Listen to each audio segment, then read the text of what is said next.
The Midnight Library, where stories come alive after dark. Welcome, and settle in comfortably as we begin tonight's journey. Find yourself in a cozy position, perhaps adjusting your pillow just so, letting your shoulders drop away from your ears. Take a slow, deep breath in through your nose and let it out through your mouth with a gentle sigh. Tonight, we're going to visit a very special place, a library unlike any you've ever known. This isn't the kind of library that opens at 9 in the morning with a cheerful jingle of keys and the smell of fresh coffee from the librarian's desk. No, this library exists in the spaces between dusk and dawn, in that mysterious realm where daylight fears to tread and moonlight spills through windows like liquid silver. The Midnight Library doesn't appear on any map. You won't find it listed in your phone or on any website. There's no street address, no building number, no brass plaque beside an entrance. And yet somehow, those who need to find it always do. Perhaps you've walked past it 100 times without noticing, mistaking it for an antique shop that's perpetually closed, or an old building with dark windows that never seem to catch the light quite right. But on certain nights, when the moon is just so, and when your heart carries a particular kind of longing, something changes. The air grows thick with possibility, the shadows deepen and shift, and if you're paying very close attention, if you quiet your mind and simply feel, you might notice a soft glow emanating from a doorway that wasn't there before. Let's go there now, you and I, on this peaceful evening. Finding the door. It's just past midnight on a cool autumn night. You've been walking for some time through quiet streets, though you couldn't say exactly why you started walking in the first place. Something pulled you from your bed, some restlessness that wouldn't let you sleep, the kind of feeling that makes you pull on a sweater and slip out into the night air, seeking something you can't quite name. The streets are empty at this hour. Street lamps cast pools of amber light at regular intervals, creating a rhythm of brightness and shadow as you walk. Fallen leaves scatter across the sidewalk, making soft whisper sounds as the breeze pushes them along. You can smell autumn in the air, that particular scent of dying leaves and wood smoke and the approaching winter, earthy and melancholic and somehow deeply comforting. You turn down a narrow side street you don't remember noticing before. The buildings here are older, their facades weathered by decades of rain and sun. Some have ivy climbing their brick walls, dark green tendrils reaching towards second-story windows. There's a pharmacy with its metal shutter pulled down, a tailor shop with vintage sewing machines visible in the dim window, and a cafe with chairs stacked on tables inside. And then you see it. Between the tailor and the cafe, there's a door. Not particularly remarkable at first glance, just a heavy wooden door painted in deep midnight blue, so dark it's almost black. But something about it makes you stop. Perhaps it's the way the wood seems to shimmer slightly in the lamplight, as though coated in some substance that catches and holds the glow. Or perhaps it's the brass doorknob, which, despite the obvious age of everything around it, gleams as if freshly polished. There's no sign, no indication of what lies beyond, just a door that shouldn't be there, that you're certain wasn't there last week when you walked this same street in daylight. Your hand reaches for the doorknob before you've consciously decided to try it. The brass is surprisingly warm beneath your palm, and when you turn it, the door opens with barely a whisper of sound.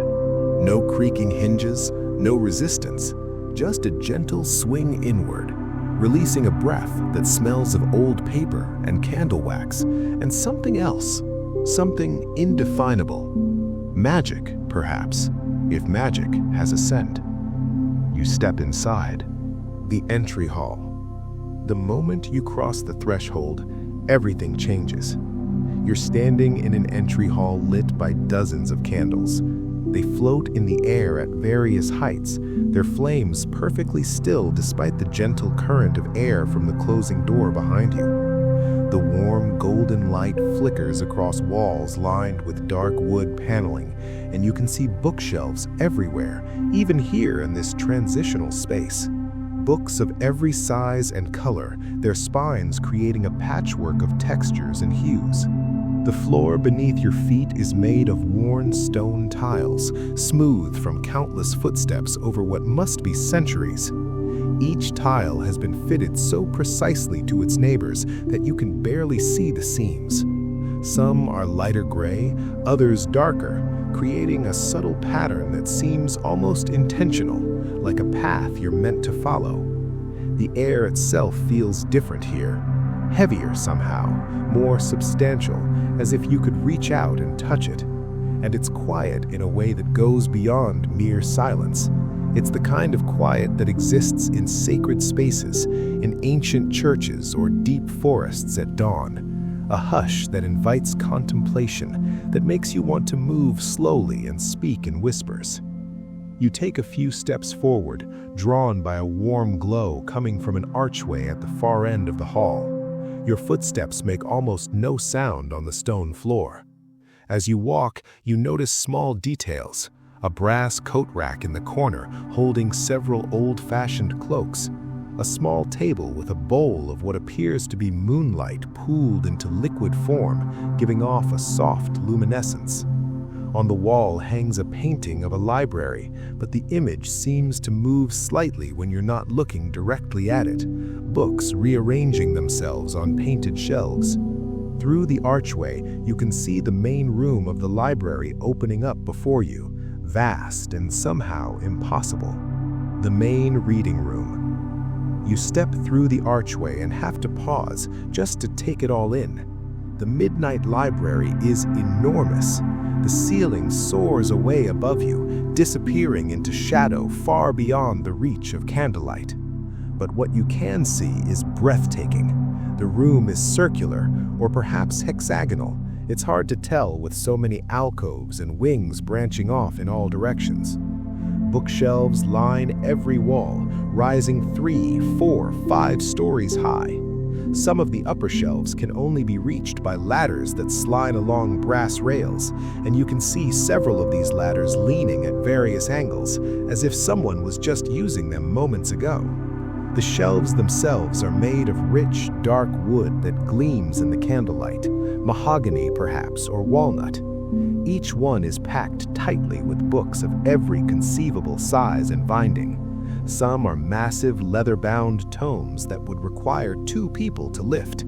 Others are slim volumes no bigger than your palm. Some spines are gilded with gold lettering that catches the light, while others are so worn that their titles have faded into illegibility. But it's not just the shelves that hold books, they're everywhere, stacked on tables in towering, precarious piles, resting on windowsills where moonlight streams through ancient glass panes, lined up along the broad arms of overstuffed leather chairs. Some books lie open, their pages held down by smooth river stones or antique paperweights. Others are closed and stacked, their covers showing signs of age and loving use, corners bent, spines cracked, pages edged in gold or silver or left plain. Scattered throughout the room are reading areas, each one inviting in its own way. There are wing-backed chairs positioned near small tables, perfect for settling in with a single volume. There are long wooden reading tables with green-shaded lamps casting pools of light across their surfaces. There are window seats cushioned in faded velvet, with thick curtains that could be drawn for privacy. There are even a few peculiar reading nooks built into the spaces between shelves, cozy little caves of books with cushions and blankets waiting inside. The lighting comes from hundreds of sources. Floating candles drift lazily through the air like lazy fireflies. Wall sconces hold candles in elaborate brass holders. Table lamps with stained glass shades cast colored patterns across the surfaces beneath them. and high above, impossible to reach but visible in glimpses between shadows, chandeliers made of what appears to be crystallized starlight hang suspended, sending prismatic sparkles across the upper reaches of the room. The air smells glorious. It's the scent you've always associated with old books, that vanilla and almond fragrance that comes from aged paper and leather bindings. But there are other scents woven through it: candle wax and wood polish, ink, and the faintest hint of roses. And underneath it all, something else, something that makes you think of thunderstorms and deep forests and the moment right before dawn breaks. You're so absorbed in taking it all in that you don't notice the librarian until she speaks. Welcome to the Midnight Library. The entry hall. The moment you cross the threshold, everything changes. You're standing in an entry hall lit by dozens of candles. They float in the air at various heights, their flames perfectly still despite the gentle current of air from the closing door behind you. The warm golden light flickers across walls lined with dark wood paneling, and you can see bookshelves everywhere, even here in this transitional space. Books of every size and color, their spines creating a patchwork of textures and hues. The floor beneath your feet is made of worn stone tiles, smooth from countless footsteps over what must be centuries. Each tile has been fitted so precisely to its neighbors that you can barely see the seams. Some are lighter gray, others darker, creating a subtle pattern that seems almost intentional, like a path you're meant to follow. The air itself feels different here, heavier somehow, more substantial, as if you could reach out and touch it, and it's quiet in a way that goes beyond mere silence. It's the kind of quiet that exists in sacred spaces, in ancient churches or deep forests at dawn, a hush that invites contemplation, that makes you want to move slowly and speak in whispers. You take a few steps forward, drawn by a warm glow coming from an archway at the far end of the hall. Your footsteps make almost no sound on the stone floor. As you walk, you notice small details: a brass coat rack in the corner holding several old-fashioned cloaks, a small table with a bowl of what appears to be moonlight pooled into liquid form, giving off a soft luminescence. On the wall hangs a painting of a library, but the image seems to move slightly when you're not looking directly at it, books rearranging themselves on painted shelves. Through the archway, you can see the main room of the library opening up before you, vast and somehow impossible. The main reading room. You step through the archway and have to pause just to take it all in. The Midnight Library is enormous. The ceiling soars away above you, disappearing into shadow far beyond the reach of candlelight. But what you can see is breathtaking. The room is circular, or perhaps hexagonal. It's hard to tell with so many alcoves and wings branching off in all directions. Bookshelves line every wall, rising 3, 4, 5 stories high. Some of the upper shelves can only be reached by ladders that slide along brass rails, and you can see several of these ladders leaning at various angles, as if someone was just using them moments ago. The shelves themselves are made of rich, dark wood that gleams in the candlelight, mahogany perhaps, or walnut. Each one is packed tightly with books of every conceivable size and binding. Some are massive leather-bound tomes that would require 2 people to lift.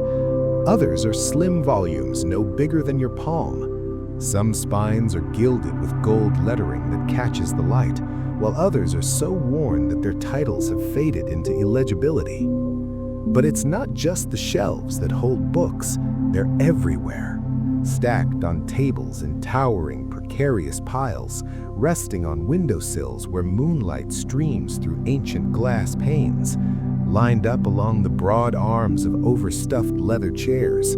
Some books lie open, their pages held down by smooth river stones or antique paperweights. Others are closed and stacked, their covers showing signs of age and loving use, corners bent, spines cracked, pages edged with gold or silver or left plain. Scattered throughout the room are reading areas, each one inviting in its own way. There are wing-backed chairs positioned near small tables, perfect for settling in with a single volume. There are long wooden reading tables with green shaded lamps casting pools of light across their surfaces. There are window seats cushioned in faded velvet with thick curtains that could be drawn for privacy. There are even a few peculiar reading nooks built into the spaces between shelves, cozy little caves of books with cushions and blankets waiting inside. The lighting comes from hundreds of sources. Floating candles drift lazily through the air like lazy fireflies. Wall sconces hold candles in elaborate brass holders. Table lamps with stained glass shades cast colored patterns across the surfaces beneath them. And high above, impossible to reach but visible in glimpses between shadows, chandeliers made of what appears to be crystallized starlight hang suspended, sending prismatic sparkles across the upper reaches of the room. The air smells glorious. It's the scent you've always associated with old books, that vanilla and almond fragrance that comes from aged paper and leather bindings. But there are other scents woven through it: candle wax and wood polish, ink, and the faintest hint of roses. And underneath it all, something else, something that makes you think of thunderstorms and deep forests and the moment right before dawn breaks.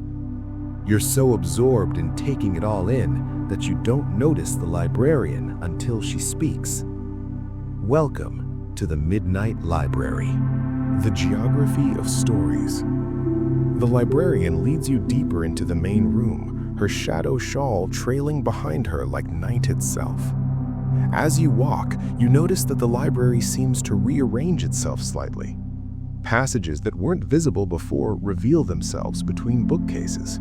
Staircases spiral up out of the floor, leading to levels you hadn't noticed when you first entered. It's as if the library is alive, shifting and breathing, making itself available to you in ways that are needed in each moment. The Midnight Library contains every story ever told, the librarian explains as you walk. Not just books, you understand, stories from oral traditions, myths that were never written down, tales told around campfires before humans even developed writing. They all exist here, in one form or another. She gestures to a nearby section, and you see the shelves are filled with books whose spines are marked with symbols you don't recognize. These are the ancient stories, the ones from civilizations long gone.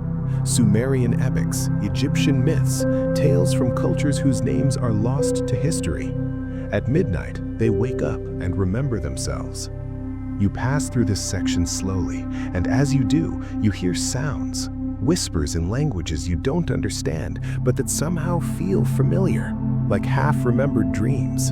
You catch glimpses of movement in your peripheral vision, figures in ancient dress walking between shelves, their forms semi-transparent, there and not there at the same time. They won't hurt you, the librarian assures you, noticing your slight hesitation. Story characters can't interact with you directly, not in any physical way. They're like projections, though that word doesn't quite capture what they are. You can watch them, listen to them, sometimes even speak with them, but they exist in their own reality, separate from ours, even as they overlap with it here. She leads you to another section, this one filled with books whose covers are bright and cheerful, illustrated with pictures of animals and fantastical creatures. The children's stories, she says fondly. These are some of my favorites. They have such joy in them, such pure wonder. At midnight, this section becomes quite lively. As if to demonstrate, a book slides off a shelf and opens in midair. From its pages emerges a parade of storybook characters. A talking rabbit in a blue jacket checking a pocket watch. A girl in a red hood carrying a basket. A dragon no bigger than a cat with scales that shimmer in shades of emerald and gold. They move through the air above you in a loose procession, each following their own narrative, sometimes intersecting with others, creating new combinations of stories that never existed in the original tellings. You watch in delight as the rabbit chases after the dragon, and the girl in the red hood stops to pet both of them, laughing silently. Then they all fade back into their respective books, which float back to their shelves and settle into place. This section over here, the librarian continues, drawing your attention to a darker corner of the library, contains the horror stories, the ghost tales and monster stories, the psychological thrillers and gothic mysteries. They're a bit more intense when they come alive. Some visitors prefer to observe them from a distance. You can see why. This section has a different feel to it. The candlelight seems dimmer here, the shadows deeper. The books themselves look sinister, with dark covers and ominous titles. You can hear sounds coming from that direction, creaking doors, footsteps, whispers that raise the hair on the back of your neck. But there's nothing truly frightening about it, you realize. It's like watching a scary movie, safe in the knowledge that none of it can actually reach you. The librarian smiles. Fear is just another emotion to explore after all, and stories give us a safe way to experience it. You pass through section after section, historical fiction, where you catch glimpses of ancient Rome and Renaissance Florence, Victorian London and medieval Japan. Science fiction, where the shelves glow with an electric blue light and you see spacecraft and alien worlds materializing in the spaces between books. Romance, where the air itself seems to shimmer with possibility and you hear laughter and music. Mysteries, where shadowy figures investigate crimes in fog-shrouded streets. Poetry, where words dance and swirl in patterns that make your heart ache with their beauty. Each section has its own atmosphere, its own unique character, and everywhere books are waking up, their stories spilling out into the air, characters emerging and acting out their parts before fading away again. Can I interact with any of them? You ask. The characters, I mean. The librarian considers this. In a sense, you can't change their stories. Those are fixed, written into the fabric of what they are. But you can sometimes speak with them, especially the ones from certain types of stories. The fairy tales are often quite chatty. So are some of the quest narratives. Shall we try? A conversation with story. She leads you to a section that glows with a soft, ethereal light. The books here are old, their covers decorated with gold leaf and intricate designs. Fairy tales, the librarian announces. The original versions, mind you, not the sanitized ones. These stories have teeth.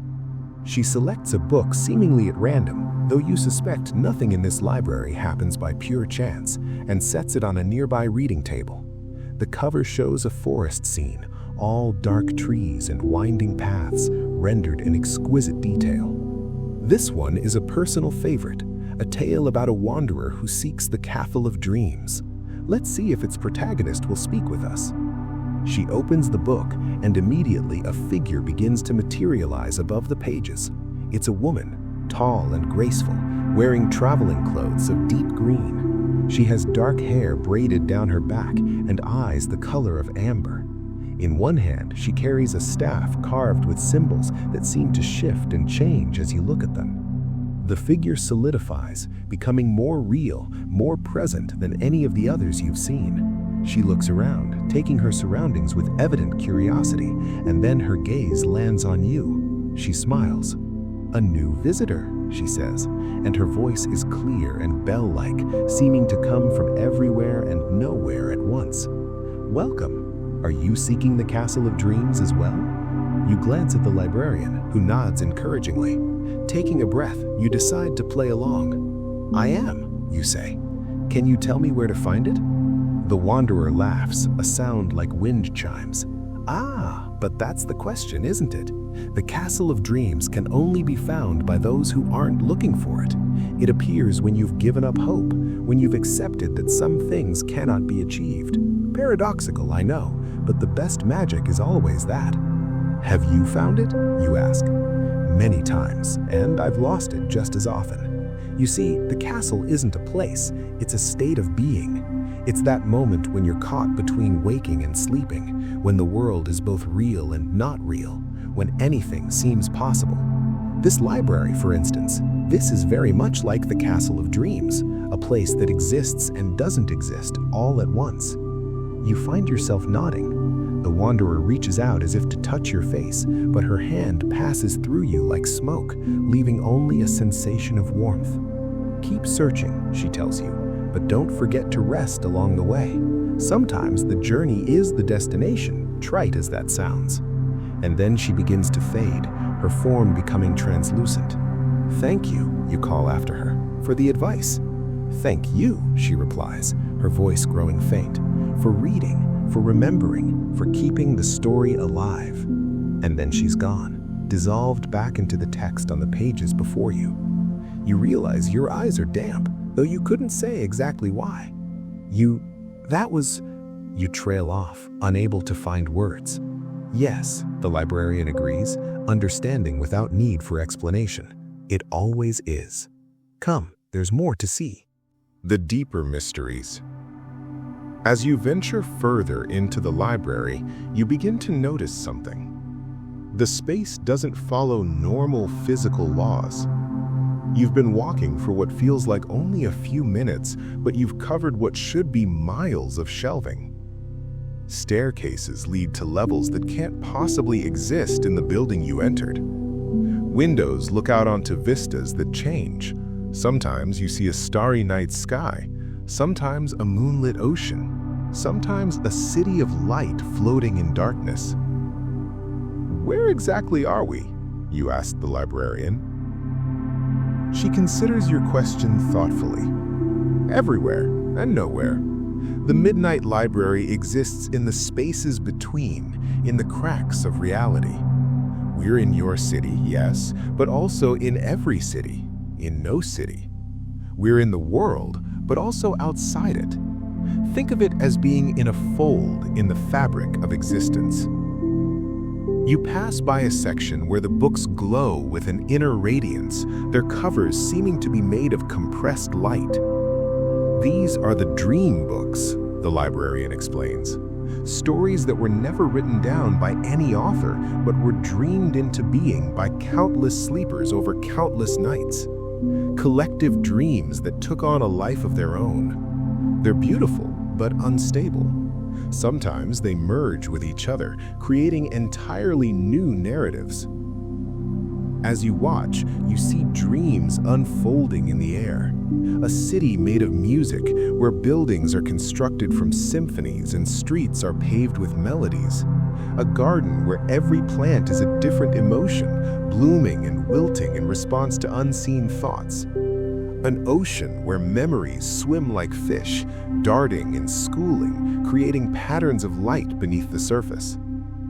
The librarian guides you past this section before you can become too entranced. "It's easy to get lost in the dream stories," she warns. "They have a pull to them, a seduction. People have been known to spend hours watching them, forgetting themselves entirely. We have to gently wake them and lead them out before dawn." You continue walking, and the library reveals more of its secrets. There's a section where the books are made entirely of sounds. You can hear stories being told in whispers and songs and rhythms, though no words are visible. There's a section where the books are scents, where opening a cover releases fragrances that tell entire narratives through smell alone. There's even a section where the books exist as pure emotion, where touching a spine floods you with feeling, joy, sorrow, love, loss, telling stories in the language of the heart rather than the mind. "How is all of this possible?" you ask again, though you're beginning to understand that the answer might not matter as much as the experience itself. Stories are more than words on pages. They're living things in their own way. Every time someone reads a story, they give it life. Every time someone tells a story, they add to its existence. Over centuries, millennia, stories accumulate power. They become real in ways that ordinary things can't. This library is simply where that realness is most visible, most tangible. After midnight, when the veil between worlds grows thin, stories can manifest in their full glory. She stops walking and turns to face you fully. But there's something else you should understand. This library doesn't just house stories, it houses the story, singular. The narrative that underlies all tales ever told. The archetypal pattern that repeats itself endlessly in infinite variations. The hero's journey, the lover's quest, the seeker's path, the trickster's game, they're all here, in their purest forms. She gestures to a spiral staircase you hadn't noticed before, one that descends into shadow. Down there, in the deepest level of the library, is the story of stories, the first tale ever told, which contains all other tales within it. Very few visitors ever see it. Most aren't ready. Some say it's the story of creation itself, the narrative that brought the universe into being. Others claim it's the story of consciousness, the tale of awareness awakening to itself. Still others claim it's the story of love, the fundamental pattern that underlies all connection and meaning. How is all of this possible? You ask again, though you're beginning to understand that the answer might not matter as much as the experience itself. Stories are more than words on pages.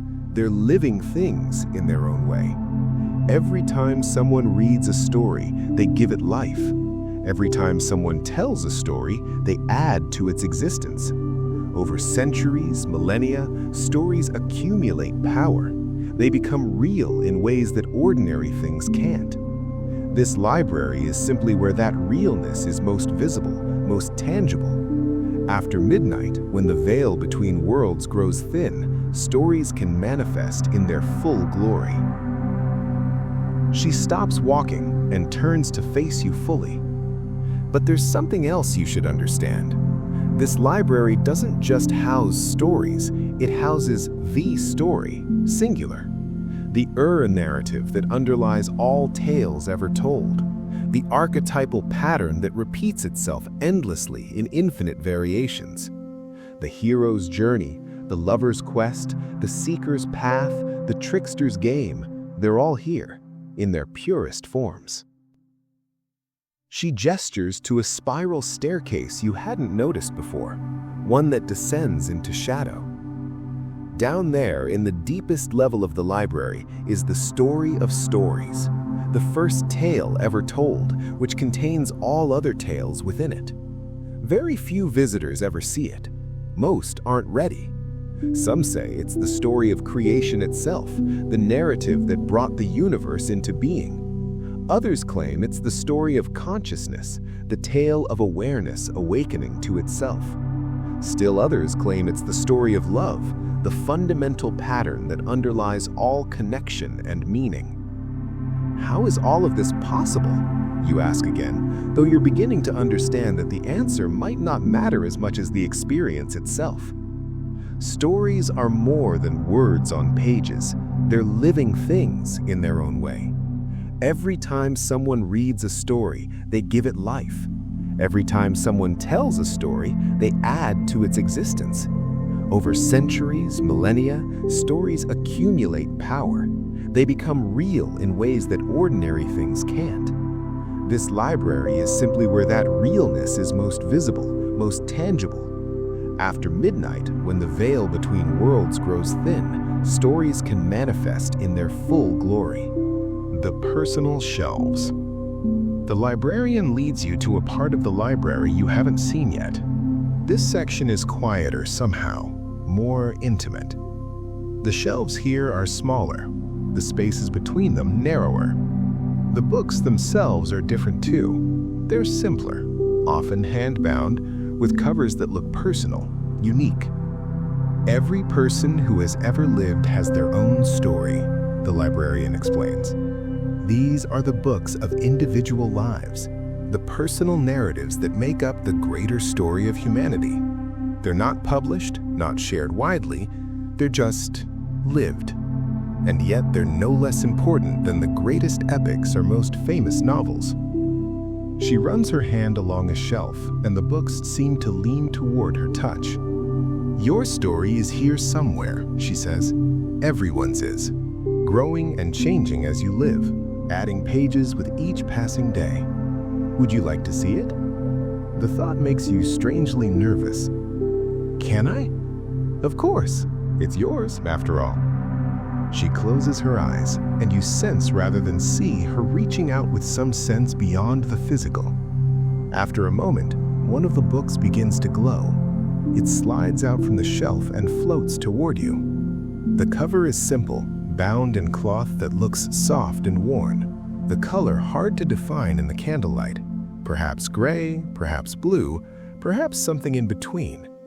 There's no title on the cover, but when you see it, you know with absolute certainty that it's yours. Open it if you like, the librarian says. Though I should warn you, you can only see what's already happened. The future pages are blank, unwritten. Free will exists even in a place like this. With trembling hands, you open the book. The pages inside are filled with handwriting you recognize as your own, though perhaps a bit more elegant than your usual scrawl. You see scenes from your life rendered in text. Your first day of school, a birthday party where it rained, the time you got lost in a department store as a child and were terrified until a kind employee helped you find your parents. As you read, the scenes begin to manifest above the pages just as the other stories did. You see yourself as a child, small and uncertain, exploring the world with wide eyes. You see yourself growing, changing, experiencing joy and sorrow, love and loss, triumph and failure. It's strange and deeply moving to see your life from this perspective, as a story being told, a narrative unfolding. You turn to more recent pages and see events you remember clearly. And then you reach the last written page, and beyond it is nothing but blank paper waiting to be filled. Strange, isn't it, to see yourself as a character in a story? It can change your perspective, make you realize that your life has shape and meaning, that the random events you experience are actually part of a larger pattern. Some people find it comforting, others find it disturbing. Both, you admit, it's both. She nods. The best truths usually are. You close the book gently, and it floats back to its shelf, settling into place with a soft sound. You notice other books around it, glowing faintly. Who are those, you ask? People whose stories are connected to yours. Family, friends, lovers, enemies, brief acquaintances who nonetheless left an impression. Everyone who has touched your life, even tangentially, has their book near yours. Stories weave together, you see. No narrative exists in isolation.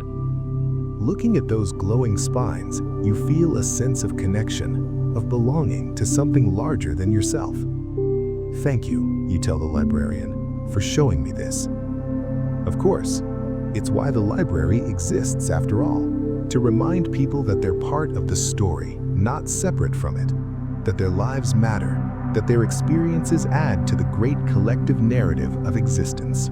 The reading room glances toward a window, where the sky visible through the ancient glass is still deep with night. You have time for one more thing before you should go, she says. The reading room. Would you like to see it? You nod, and she leads you up a curved staircase to a higher level you hadn't noticed before. At the top, you find yourself in a circular room with walls made entirely of windows. Through them, you can see the night sky spread out in all directions, stars scattered like diamonds on black velvet. The room contains perhaps a dozen reading chairs, each one different from the others. Some are leather wingbacks. Others are cushioned armchairs upholstered in velvet or brocade. One is a rocking chair that moves slowly of its own accord. Another is a modern lounger that looks somehow both out of place and perfectly fitting. But what captures your attention most is what's in the center of the room. Floating there, suspended in midair, is a book unlike any you've seen tonight. It's enormous, easily the size of a dining table, and it's open to a page that displays not text, but a living scene, a window into another world. You can see a landscape of impossible beauty, mountains that glow with inner light, forests where the trees have leaves of every color imaginable, rivers that flow upward towards starry skies. The Book of Infinite Stories, the librarian says. It contains every story that's ever been told, is being told, or ever will be told.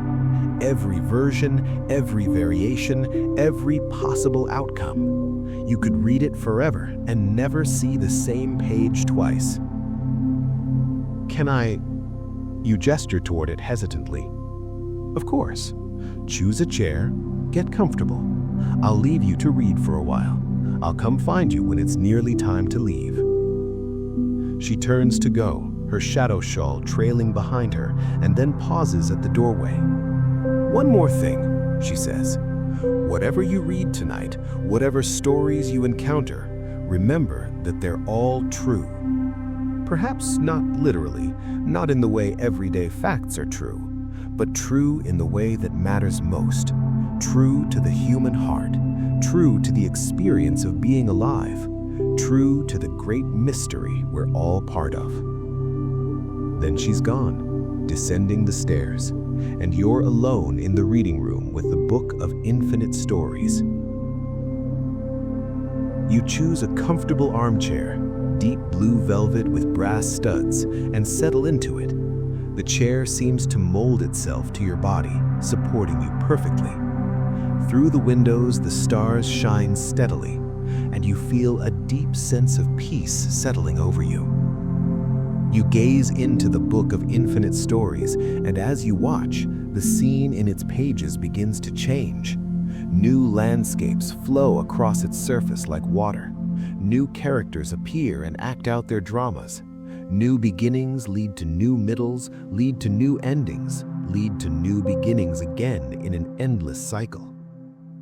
You see a child planting a seed that grows into a tree, that becomes a forest, that becomes a kingdom. You see an old woman sitting by a fire, telling stories to children who will grow up to tell those same stories to their own children. You see a spaceship crossing the void between stars, carrying the hopes of an entire civilization. You see two lovers meeting on a bridge at sunset, their story just beginning. You see a dragon teaching a knight about courage by demonstrating its own fear. You see a detective solving a mystery that turns out to be a love letter in disguise. You see an artist painting a picture of a window that becomes an actual window opening to impossible vistas. The stories flow one into another, blending and separating, showing you the infinite possibilities of narrative. And slowly, gently, you begin to feel drowsy. The chair is so comfortable. The starlight through the windows is so peaceful. The steady flow of stories is so soothing.